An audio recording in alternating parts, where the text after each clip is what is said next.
You're listening to the Journey podcast. The Journey is a ministry of Southcrest Baptist Church for those in college or college-aged. We hope this podcast helps you find your greatest pleasure and purpose in Jesus.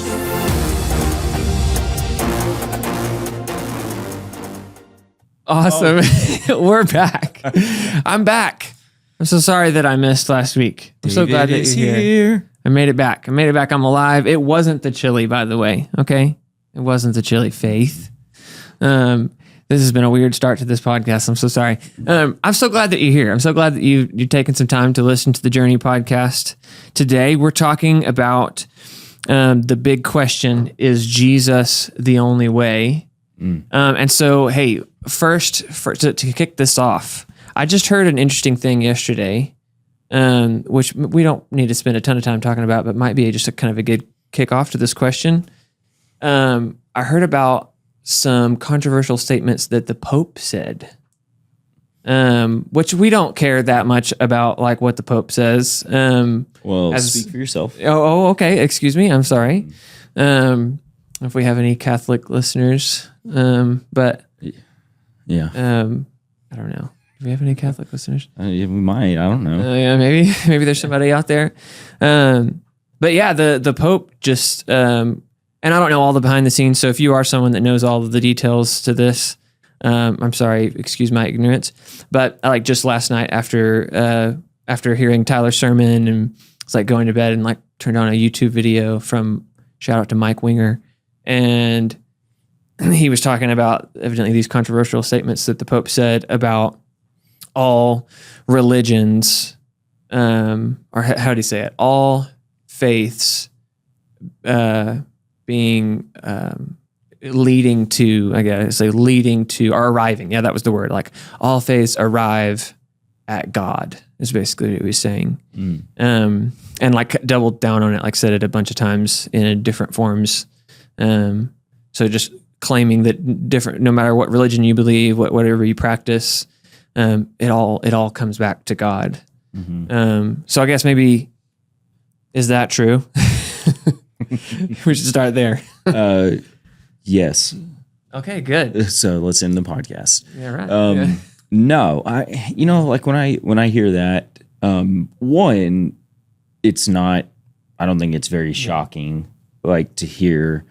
I think especially from this Pope, just because I think he has kind of shifted, especially the Catholic Church, like more liberal in a lot of areas. And so it doesn't surprise me, and I don't think it's very shocking that like this would be another facet where he would say, you know what, this is something that we believe that, all faiths, all religions will eventually get you to God. But so I think that doesn't shock me that he says that. It doesn't shock me too, because one of the things that I said at TNG was like, the society that we live in is a very pluralistic society. And so like we like the idea of choice.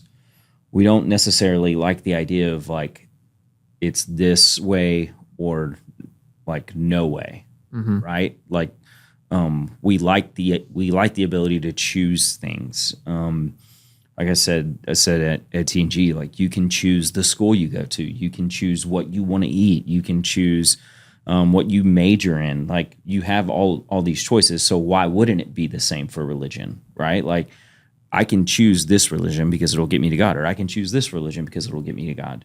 And so I think ultimately, like all of it boils down to is there such a thing as like absolute truth, right? Like, is that something that we can kind of wrestle with? And then the other thing I'll say about what the Pope said is, and this will kind of like, I guess maybe show my cards a little bit, but I feel like that statement is really unkind to people. Okay. Just because like it's disingenuous. Like he doesn't really believe that. Yeah. Like if we would, like if we're really like boiling it down, like what does the Catholic Church believe? What does the Pope believe? The Pope doesn't really believe that all faiths get to God. Like he has a set of doctrines, and we're going to disagree on a lot of stuff doctrinally. But I think one of the things that he would tell you is that like Jesus died for you, right? And now, granted, he would probably tell you a lot of other things, but he doesn't really believe what he said there. And so I think it's unkind, it's disingenuous for the people that he was talking to. Yeah. But it makes sense. Like I think he was speaking to, it was like some youth event, and he was speaking to some some youth of different ethnicities, different backgrounds, different religions.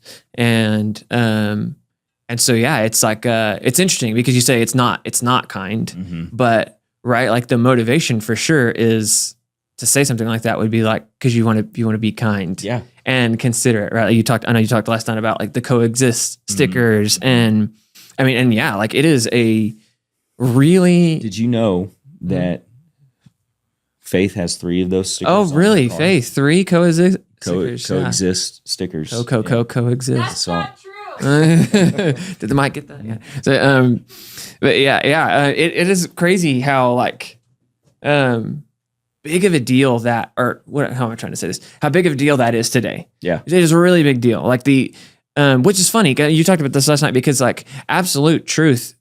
Like, that wall is absolutely there. You know what I mean? Like you run into that wall and it will hurt, right? Like, or I guess maybe it'll knock it over, but like maybe that's a dumb example of absolute truth, right? But there's like absolute truth exists, and we don't deny that. But as soon as it gets to anything like really important, it's like really mean to speak in absolute truths, or to make statements that sound exclusive. It's like such a big deal. Yeah, right now. Your truth is great. Yeah, your truth, but it may not be my truth. Yeah, right. And it's such an interesting statement because I think what it ultimately says is like there really isn't such a thing as truth, because that like you saying your truth is kind of like saying there's ambiguity to what truth is, you know? And so I'm using a lot of big words today, so it's no big. I just read into a thesaurus. Yeah. Well, yeah, like I think we use you're writing a thesaurus. Hold on, what? I feel like this happens. Maybe it's just because I'm slow, but I feel like this happens a lot between us, where you say things and I keep talking, and then I'm like, hold on, what did he just say? It makes you think of the burning building analogy thing, that like we use about like. It's like maybe even kind of cliche or whatever, like, you would go in and rescue them type of things. Like talking about sharing the gospel, like helping somebody out. Right. But like, if you were to like use that example and be like, okay, so, whatever, someone's going to hell, right? So, you know, somebody that's lost and like go in there and say, hey, just so you know, this building is burning. You can go upstairs, you can go downstairs. You can go to the kitchen, you can go outside. In all cases, you'll be okay, right? Where it's just like, obviously that's not true. Like maybe that's a dumb example, but obviously that's not true. What you're saying, like, and in fact, all of the religions that we talked about Mormonism recently. All these religions claim to be absolutely true, and so it also just kind of seems not only is it unkind, it also seems like kind of silly of an argument to make. Like, that they would all lead to the same place. It's like they don't even say that they all lead to the same place. Yeah. Have you heard the elephant argument? Yes. Like I think so. Where they're like all touching. Yeah, they're all touching an elephant. It's like blind. They're like blind people or mice or something. I don't know what it is like. Yeah. Is it mice? It's not mice. 3 blind mice. People that are touching the elephant. I actually don't even now that I bring that up. I hate that I brought that up because I don't really know the argument. But I've heard that there's an elephant argument. Yeah. Well, yeah, no, I think I remember. Yeah, because it's like one's touching the tusk, and one's touching the leg, and they all are saying to the king. Yeah, I think there's like a king or something in the story, like sitting on his throne or something like that. Yeah, and they're all. I don't remember how the king plays into this, but anyways, yeah, they're all like touching the elephant in different ways. Like one's holding the tail and saying, no, it's a cord or something like that. Yeah. It's a rope and different things like that. Or the one's touching the side of the elephant. It's like, it's a wall or something, like all these different things. But right, isn't it, am I remembering right? It's like, it is like essentially a universalist argument. Like they're all touching God essentially at the end of the day. I think so. I think that's what it is, maybe. Fact check us. Yeah. If, we may be wrong there, but yeah, I don't know. Yeah, it's something like that. Yeah. Yeah. But yeah, but I guess you could make, if that is the argument of that analogy, that it's like a universalist argument, like, oh, they're all touching God. It's like, well, no, at the end of the day, the king or whoever, like, it's like, no, it is an elephant, right? Yeah, there is in that, they're all wrong, right? At the end of the day, it's like, no, it's not that they're all, which actually that's probably the point of the argument, but like, it's not that like, oh yeah, well, you know, they all led to the same answer. It's like, no, they're all wrong. Yeah. Like you said, like it's an elephant. Like, and, but yeah, I don't know where to go from there. I'm sorry. Yeah. Yeah. You said last night, you said Jesus saw himself as unique. Mm-hmm. You said Jesus's followers saw him as unique. Yeah. I did say those things. You said those things. I took notes. Yeah, so like one of the things that I brought up is, so Jesus wasn't immune to like not living in a society where they believed in many different gods. He lived in a society where they believed in many different gods. I kind of even brought up like there was a Roman emperor who had all of these different idols, and he decided to add a cross to the idols that he worshiped just in case. And so like Jesus lived in a society where there were many different gods, but Jesus saw himself as unique. John 14:6, right? The verse that I brought up. I am the way, the truth, and the life. No one comes to the Father except through me. Like that's a pretty exclusive, is that how you say it? Yeah. Exclusive statement. Yeah. Like, he doesn't say, you know, like, hey, I'm one of the ways that you can go through, or I'm one of the truths that you can believe. He says, I'm the way, I'm the truth, and I'm the life, right? Like that's like, this is how you get to God, and it's through me. Like I am the truth, not just a truth, but I am the truth. And so like Jesus saw himself as unique. And in John 17, just a few chapters later, he talks about how God has given him authority to offer eternal life to people. Again, like just this idea that Jesus didn't see himself as like one amongst many different ways. Like he saw himself as the way, and the only way. Yeah. And so, yeah, he saw himself as unique, and his followers did too. Like they, the statement that Peter makes, right, in Acts chapter 4, where he says, like, there is no salvation in anyone else except in Jesus. Again, that's like, you can't get like more blatant than that. And so, like, his followers saw him as unique. Like, I think just the idea that people literally went to their death to follow this man, like says something that they saw him as unique, right? And so I think those two things in and of themselves like speak volumes. Yeah. Well, it's the liar, lunatic, or Lord, right? So the C.S. Lewis quote. Yeah.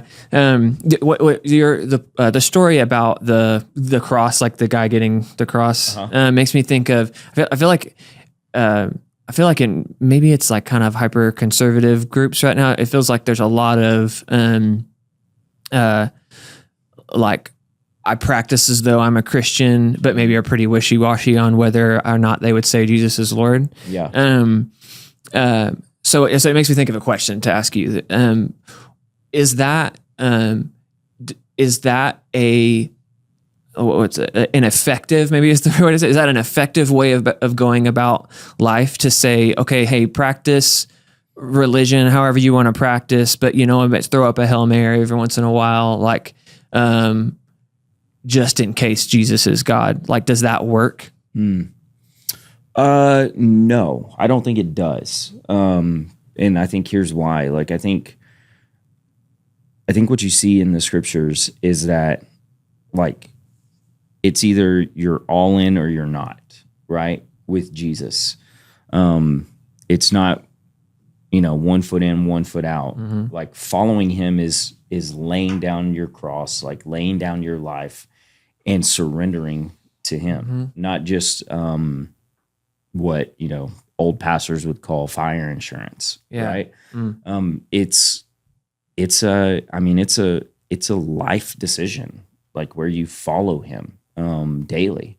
And so I don't think that, like, just offering up this, well, I'm just going to say this prayer just in case, like, I get to the end and what I believe wasn't necessarily true or not. But I'm going to say this prayer, like, as kind of a, fire insurance, like I said. That's not what Christianity is about. And so I think, and I think it goes back to, it's not even so much about, like, salvation for your life to come, even though that's a part of it. Like, Jesus wants to give you abundant life right now. And so, like, you're missing out on so much that he offers right now, not just for the future. And so I think that too is why, like, that doesn't work. That's not what he wants for you. I love that. I think we've actually talked about that point that you just made about what he has for you today in a recent podcast. And I love that. Yeah. Because, and maybe it's just because of some, inaccurate things that I believed growing up, or different, who knows where it comes from. But every time you bring that up, it's like, hits me so hard, right? That what God has for me is today, right? Like, because, we talk so much about, like, especially when talking about suffering and different things like that, that ultimately, nothing on earth matters, essentially. It was, again, that's not correct, but, like, it's like nothing on earth matters because eventually we'll be in heaven. And it's like, yeah, there's something waiting for us in heaven, for sure. That's awesome. But I love being reminded, no, like, God has something for you today. Like, salvation brings hope and healing for today. Anyways, the way you said it was awesome. Yeah. I think the other thing that I said at TNG that I think just kind of reinforces why this issue is so important is, like, if all religions could lead, to the same place, then, and the scriptures talk about this, but then Jesus died for nothing. Like that, like, his sacrifice was meaningless. And that to me is one of those other things, like with what the Pope said, like, man, it just is so frustrating and angry because you denigrate the sacrifice that Jesus made. And it's for nothing when you say, in, like, all these other religions can lead to the same place that Christianity does. I don't know, that's frustrating to me. Whatever, like, the Hindu, like, you could be a Hindu believing in all these hundreds of gods, and that's going to get you to heaven, or, you know what I mean? Like, lead you to the one true God. Yeah. That's just false. Yeah. Like, that's just not true. Yeah. Yeah. Man, I feel like we have really figured it out in this conversation. We've really got it. But yeah, so, I mean, we got to figure it out. We got to figure it out. Yeah. Jesus is the only way. Y'all, do you have anything else to say? Am I missing something? You're not missing tell him anything. You're not missing anything. I think it's good. It's good. We did it. Yeah. Hey, thank you for listening, watching. We really appreciate you taking the time to listen to the Journey podcast. we say it almost every week, right? But like, if this has been valuable to you, if this has helped you find your greatest pleasure and purpose in Jesus, just invite you to share it with a friend or review it or something. We would love to see your feedback. But we love y'all, and again, like that's why we're doing this, to help you find your greatest pleasure and purpose in Jesus. So y'all have a great day. You're sent.